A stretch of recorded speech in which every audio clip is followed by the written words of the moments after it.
Alright guys, good morning. Ayun, sa wakas, thank you Lord na tapos din yung aming kusina.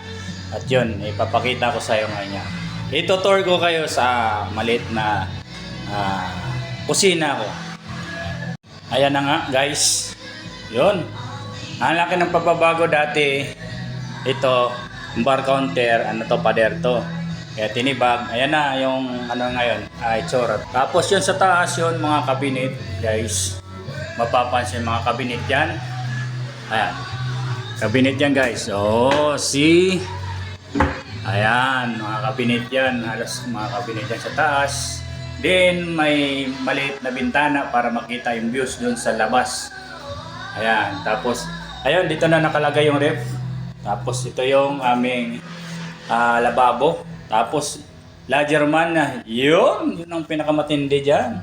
Ang lutuan, La Germania. Alright, tapos may range food pa.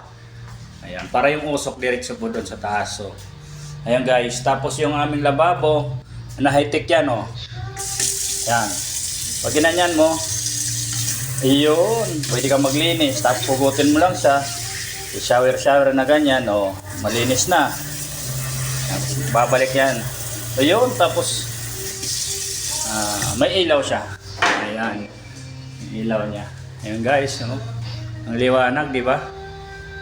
Ayan yung updated na ng aming munting kusina na aming pinaghirapan para lang mapaganda.